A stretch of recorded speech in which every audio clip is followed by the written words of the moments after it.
right, listeners, that sound you heard was me kissing my lucky duck because, holy cow, we're gonna need it. The stakes are set, y'all.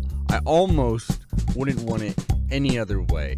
If I'm being real, it would have been nice to beat the Huskies in Washington, in Seattle, but the way it's set up right now, the Ducks look like one of, if not the best team in the country. And now we have one loss to avenge. One loss, and wouldn't you know it, the team we are facing next in the final Pac-12 championship game ever.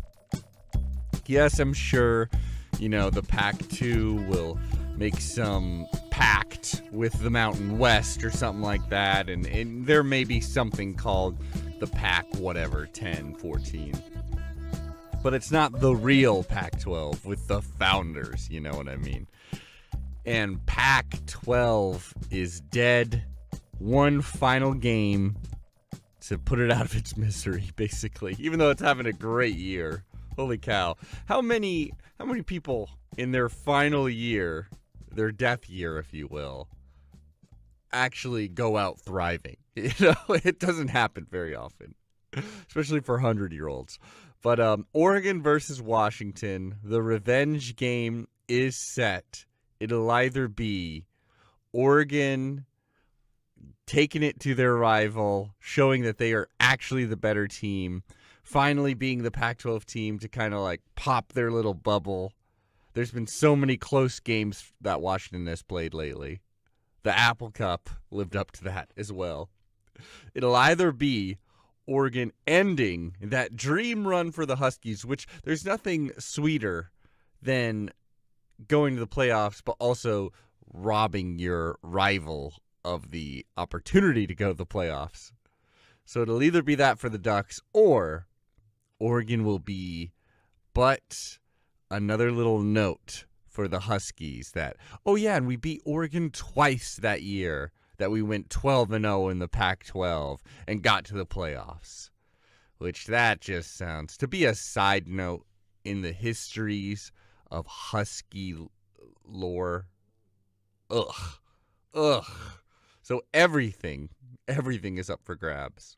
Not only that, but the winner of this next game will likely win the Heisman.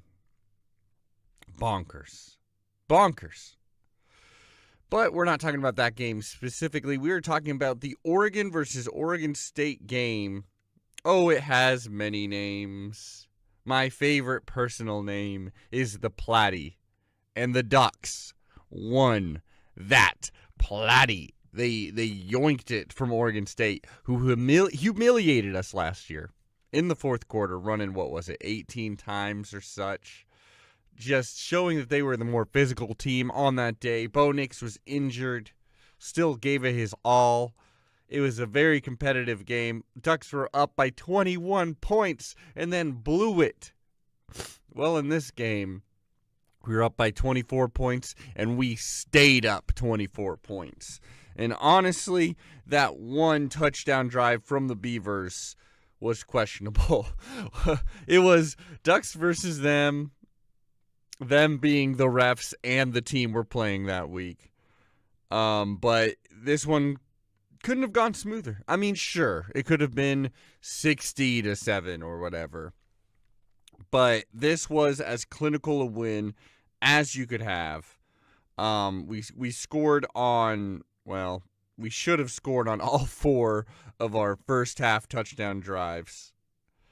Unfortunately, we missed the 34-yard field goal, which is about that range that I would love the college kicker to be, consistent from, especially the veteran college kicker. We don't need to rag on Camden Lewis because, first of all-time leading scorer for the Oregon Ducks, so he deserves high praise for that regardless of what happens on the field. Plus, I know my co-host Aaron Schroeder is going to go off. Maybe he'll have a heart.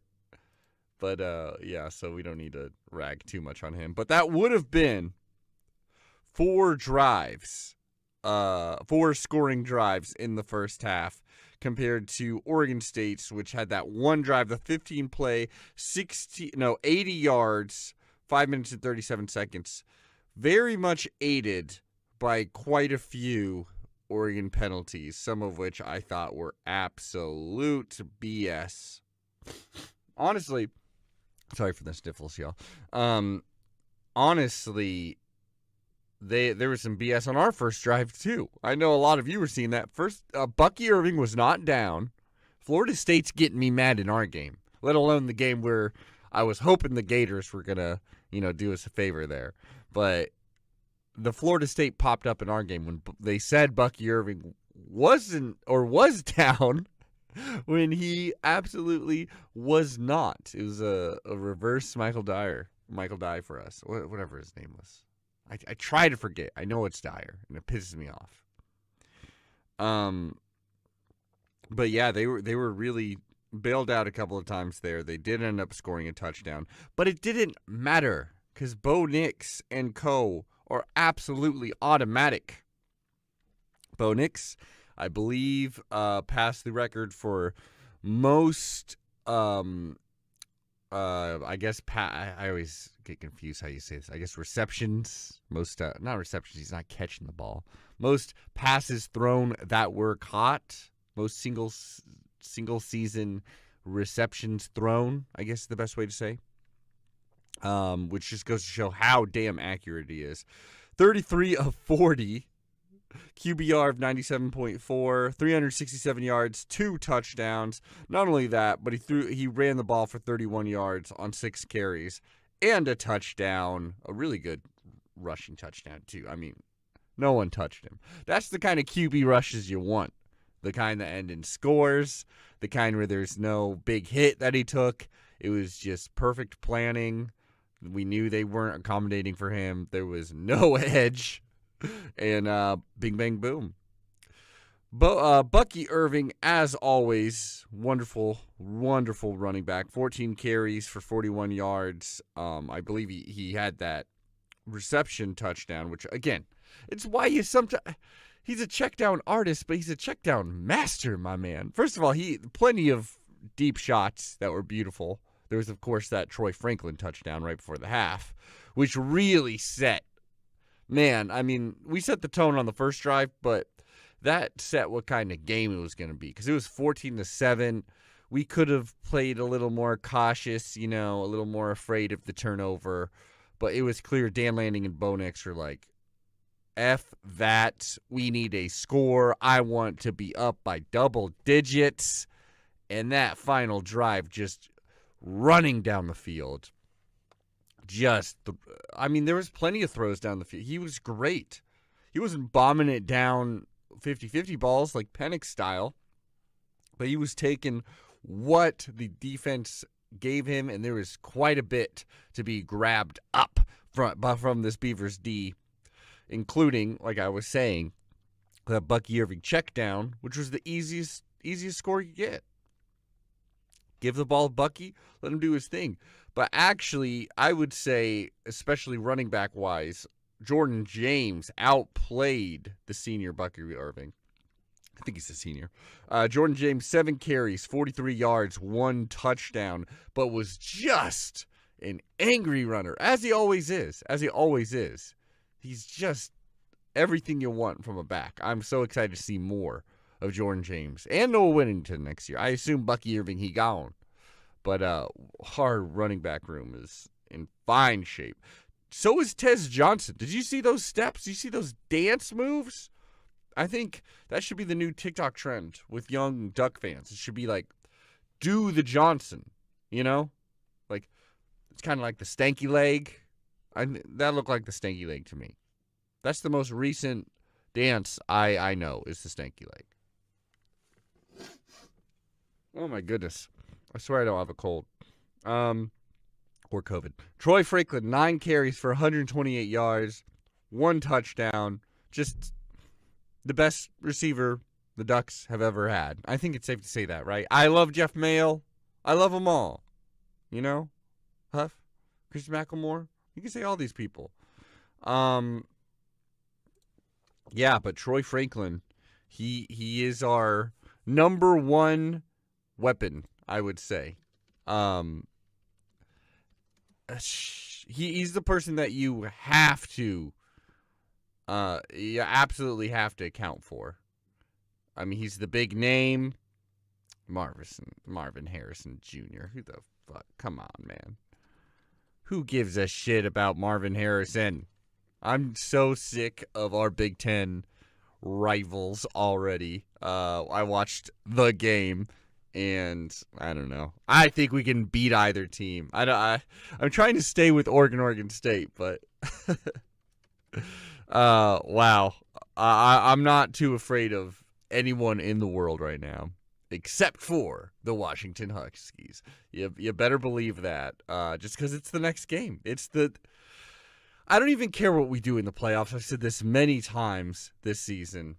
I don't care what we do in the playoffs. I just want to win the Pac-12, meaning I also want to win the Pac-12 championship game.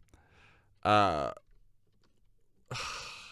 for it to be against the Huskies and to make them feel so bad, why we feel so good. That's all I've ever wanted in life.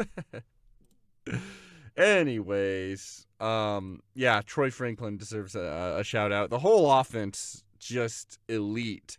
31 points. It could have been more. Hopefully Gary Bryant Jr. is doing well. That seemed really pretty brutal. And also was pretty maddening when Manning, I believe it was Manning, made that huge tackle on the receiver. Yes, it was like a pile driver, but I didn't hear no whistle. Until you blow that whistle, he had to get that man down. I don't know why you call it unnecessary roughness on that and not on the hit that took Gary Bryant out. Whatever, maybe I'm being a little bit too much of a homer. But it was also nice to see Trayshawn Holden just, again, this is what good recruiting does, immediately be able to step in there and just represent, which is exactly what he did. He is an awesome receiver. And, when the ball hits his hands, he's catching that shit. And that is, hey, for it not even to be like our first option, I think that's fantastic. Because he's legit. I mean, from the Alabama roster, so he ain't trash. Even though Alabama secretly trash. I saw you in that garbage fourth quarter. You deserve to lose to Auburn. No one was doing us favors. Last week. Evan Williams, even with the club on his hand, led all duck tacklers. 6 tackles, 3 solo, just a beast. Tysheem Johnson, horrified that he is not okay. As of right now, I don't know of any injury report, but, that is horrifying. We need our full secondary completely ready to go for obvious reasons. Washington, they are a team that, they have been hard to watch with confidence.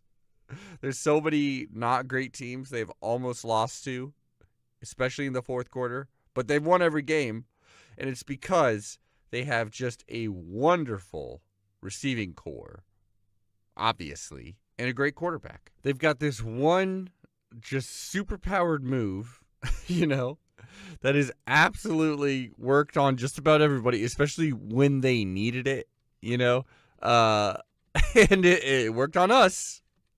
I hate it, but it absolutely worked on us. So, I don't know what to tell you.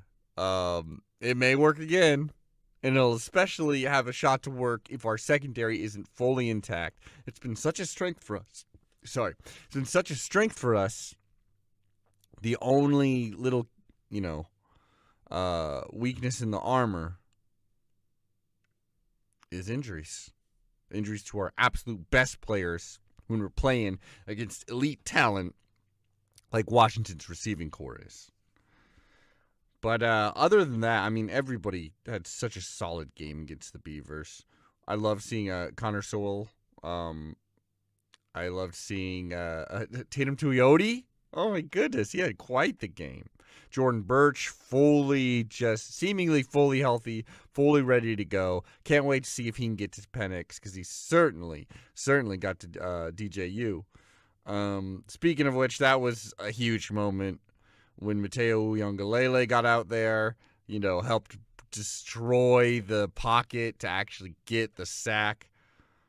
Only one sack in this game, but certainly a lot of pressure. Certainly things that could be considered sacks, like right on the verge. Blake Purchase got out there. Always exciting to watch. Man, I love this team. Also, just shout out to Jamal Hill. Didn't have like the biggest stats game, but I heard through the grapevine, aka the internet, that he handed out in the community. I don't know about handed out, but definitely had a bunch of turkeys that he donated to the local community for Thanksgiving. That is awesome. Love Jamal Hill. Really, his transformation in this team from defensive back to just now quick, meaty linebacker. It's been key. It's absolutely one of the reasons why this defense has had such a huge jump up. The linebacking core is quick and ready to hit, and there's been so many gang tackles. Both tight ends, obviously, Terrence Ferguson and Patrick Herbert have been dynamic, awesome. We thought, I hope tight end isn't a place where we got too thin over this offseason, knock on wood, but both of them have been more than enough. And the backups have been great. I'm excited to see what they do next year. Meanwhile, the Beavers, man, we made them look totally normal. Thank God they are ranked. They were ranked. I don't know where they are now. Hopefully still top 25. But number 16, because that was something we needed for a resume all of a sudden. All these Pac-12 teams that were ranked have just been falling off cliffs lately. Oregon State, a little overrated, but I'm so glad they were. Because it gave us, a little something to do. Little something to look good doing. Now, as far as the emotions for this game, this being probably not the final, the name we shall not call it. Who knows? The final Platte, the first Oregon State, quote unquote, Civil War. This game will be played in the future. I really think it will be. I think these two teams are going to be like, there's too much history not to. It won't mean the same, obviously. I mean, Jonathan Smith is gone. Obviously, I don't know if it was true. I would love if someone tuned in to tell me if they really showed the Michigan State highlights on the big boards during the Autzen game. I would love to know if that is true, because that is hysterical if they did. I love that psychological warfare. It's that perfect line of like, is this too mean? Or like, no, this is wonderfully mean enough, You're not being like racist or anything. You're just being really, really hurtful, which is wonderful. I love it, And you're going against, like, you're making fun of the millionaire. That's the person to make fun of always. So Jonathan Smith is gone. Like, that's got to be soul-crushing for Oregon State fans. A lot of their players will likely transfer, which is brutal. Who knows what's going to happen to the Pac-2? And so it won't mean the same. I still want this game to be played in the future because, again, history. Like, Oregon State, that's something that should always happen. The gap may get bigger and bigger and bigger and bigger. It was already leaning towards Oregon, though they did beat us last year, so you never know. But things are looking pretty grim for our Oregon State brothers. And my heart does go out to them, but god damn am I glad we beat them, because the shit talk would have been bonkers if we lost. And rightfully so. Rightfully so. I don't blame you. I hope Oregon State can still be a competitive program in the future. I hope it doesn't turn into just some, like, team that we pay to practice. I also hope we never lose to them again. So, complicated feelings. It was sad. It was sad to see it out there. But right now, I am still solely focused on the Pac-12 championship game. Don't know what to tell you. I'll let these emotions catch up to me in the off season. I do love the Oregon State Beavers. I would love if it became a thing where, I don't know, we where the Beavers dominated the Mountain West would be wonderful for me. I don't know what to tell you. There's a lot of complicated emotions. Yeah, complicated day. I watched all that Apple Cup. I saw a vulnerable team that should lose to Oregon, but I saw that when we played them earlier in the season too, so I don't know what to tell you, man. All I can say is we're ramping up to the biggest season in Pac-12 history, which happens to be the last, which makes me sad, but I'm excited for the future too. You know, it's like graduating high school is what it feels like. Well, now I'm bummed. Friday. Duck fans, I'll be here. You know the Quack 12 will be here. Quack, quack.